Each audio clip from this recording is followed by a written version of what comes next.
Ito, sa Pinas, Rico, shortening, Lard. lard. Lard? Oh, Lard. Lard. Oh. Lard. Lard. So, ito yeast, siyempre, yeast. Ito, salt. Sugar. Ito, malaki. Ito lang muna yung gagawin. Ito, sudo. So, matutunan nyo lang to. Okay na kayo. Ang problema nyo na lang, para siya isi. Kasi ito yung siya yung base. Pwede siya sa enchilada, pwede siya sa donut, lahat, kung ano man. Basta yung salt ha, i-1 teaspoon lang. So, aluhin nyo na lang ito pa kayo. So, ang unang gagawin natin. Iyaano muna natin yung base natin, papapload. So, kailangan natin ng 1 and 1/4 cup ng warm water. Ang gagawin natin, dito. Dali nyo na ito dito, dali nyo ito lagi. Para kasi ang nangyayari, kapag hindi nyo ito dinala, para maging warm. 1. So, anyway, warm na siya. Hindi na natin kailangan painit. 2 tablespoon ng yeast. Tablespoon malaki ha. Itong isa maliit, teaspoon. Ha. Ito lang naman ang gagamitin natin palagi. Para sa yeast at para sa salt.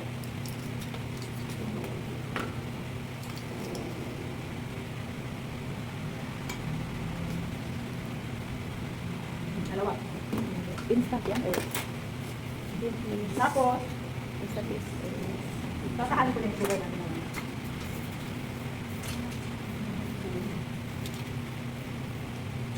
Kasi lalagyan ko siya ng konting sugar. Ito, para para mapabilis yung pag-blow ng yeast natin. Hindi naman kailangan may sukat siya. Basta lalagyan naman. Okay, or less, kung gusto nyo, 1 tablespoon. Okay. Lalagyan nyo natin. Tapos, doon nyo siya ibabawas sa konting pinag. Isado siya. Tapos, haluin nyo lang. Isubmerge lang.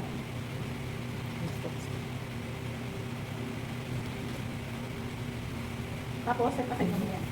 So, mag-aano na tayo na 4 cups ng bread flour. Gagamitin natin lagi bread flour, ha? Para sa bread. So, huwag niyong igaganon, ha? Kasi minsan yung loob, halo. Lalagyan niyo lang po. Tapos patayin lang naman. Tapos, isip.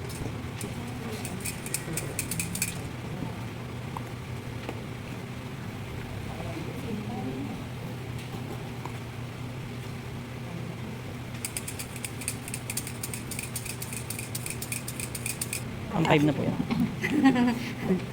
Makatulog eh. Oh, 5 ha? Ito yun eh.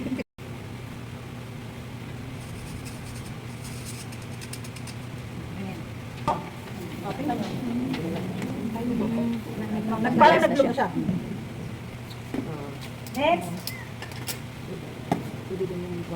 Ng butter. Gumamit kayo ng ganito ha, para hindi nag-bloom. Tapos ilagay niyo siya para kasama yung material na. Kasama siya sa timbang.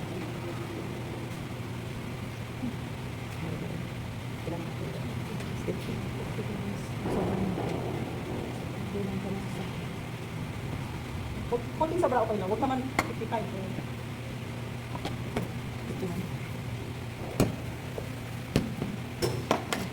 Isasama natin sa plate naman. Tapos 50 grams din to, so dapat 100 grams to ha.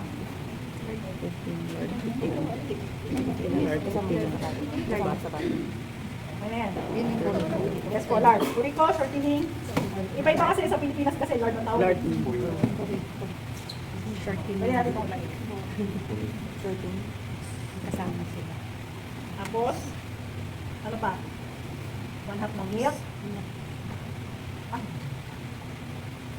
Tatlong milk iba. ito lang, so, okay na naman. Wala na akong makalimutan. Okay na? Sugar isa. Hindi ka black. Okay na kanya. So, ganito gagawin ha. Bago haluin, mag-check na. Kasi usually, hinalo. O, di ba? So, bago pa lang haluin, may butter, may urico masok. Yung sugar nasa ilalim, nauna ko kasi siya kanina. So, ito na yung yeast natin at nandito din ang water. So, pwede na natin siya ilagay. Okay? Ang gamitin lagi pang halo dito ay kutsara ha. Huwag nyo gagamitin itong dalawang to, nagsasawsaw dito ha, para hindi siya mag-kasi. Parang may dalawa siya. Kung parang sige ito. Yung meron yung pang-dito. Hindi, yung baka. Substitute. Ay, pagkalap na lang yan. Gagamitin nyo muna itong pagkalap. Mix mo na yung Reform na siya ng doon. Pwede nyo nang ibaga. Tapos makasay.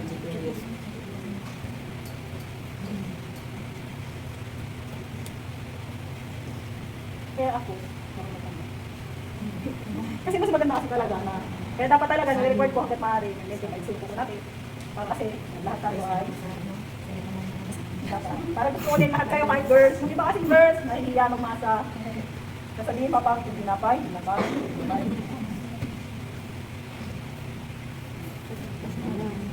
Tapos, parang gusto yung akong script. Tapos, ano nyo rin? Hindi naman ang pagod mo. Meron pang ano yung Tapos, paloob.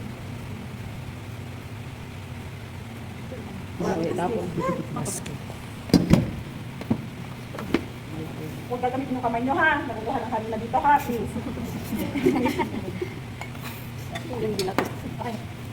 Angat nyo lang to. Ito hanggang sticky pa yung doha. Pero pag hindi na siya sticky, pwede diretso lang ang nasa.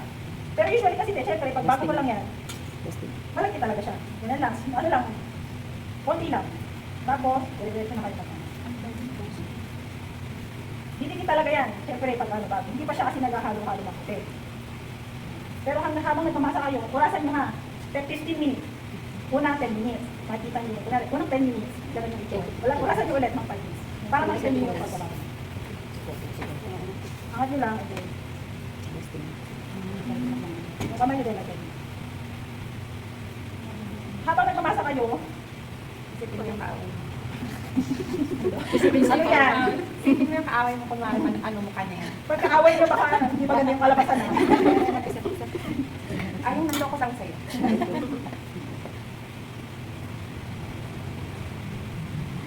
Pag una, di ba malipit siya. Pagdating pag ilang minuto pa, ikinis na siya. Makikita nyo na yung pagbabago. Kaya sa ticket, pwede kayong mag-ano ulit hanggang sa kuminis na siya.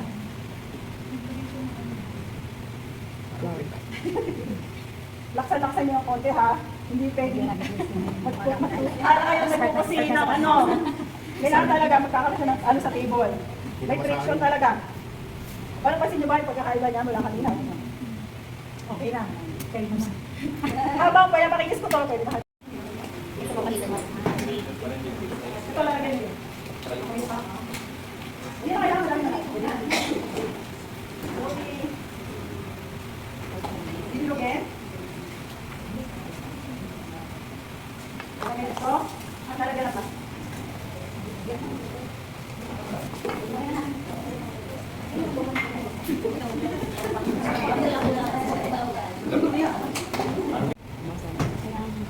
Grams ha, huwag nilinitan. 50 grams.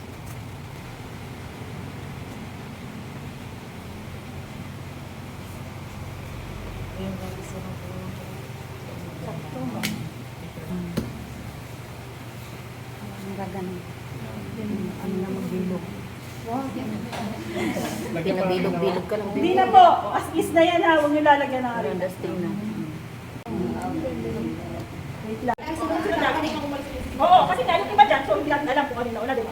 So, ang mangyayari dyan, pag sinala mo siya, yung isa matangkad, yung isa mababa. So, ang mangyayari, yung isa mapula na, mabrown na siya dahil malapit sa apoy. Yung isa mapunta. So, mahalaga na dapat, sa ginagawa kayo, kahit ganito, pero nyo, first come, first serve. Unang gawa, sunod. Lagi, para pag sinalang nyo, pag isa lang na una dito, sunod siya, hindi siya bumibog. Yung result niya. So, ang paglalagay ng gatas, again, magdadalhan sa dito marami. Kasi, ang tatapon dito, ang pupunta sa tray, magpapos ng sulog sa ilalim ng gatas. So, hanggang maaari sa ibabaw lang dapat. Pag kumagay, para lang yung umula pa. Yung mas narami yung huwag kayo yung kalat-kalat na pagkaan. Malagyan lang. Saka kasi, pag yan, madami kayo ilagay na gatas, pwede mahirapan kasi pag nasunod yung tray nyo, ang hirap mag-ugas. Apo. Usually sa iba, hindi nila ganun. Pero pag tayo, syempre dahil sila kayo sa buka nyo, iba-iba yung versa nyo. So, ganyan ka rin. Oo. So, ang ginagawa ko, para di lang mag-ano ng time, 8 minutes dito, 8 minutes, 16 minutes siya, kumakatak. So, pag 8 minutes sa baba, dito sa baba, unahin ko siyang iyan ng 8 minutes sa baba. After tumunog siya, tataas ko na siya. So yung taas na ng ganun. yung una ilalim. Okay. Yung pag sa oven, ma'am, Pag sa oven mo, depende. Kasi minsan yung oven mo, kung sa gitna ka lang ng sala, kasi maliit siya dito. So taas na siya. Yun yung nakikita. Kasi isa Pero yung timer pero nun, kailangan mo muna i-preheat. Oo, Bago mo ilagay yung ano.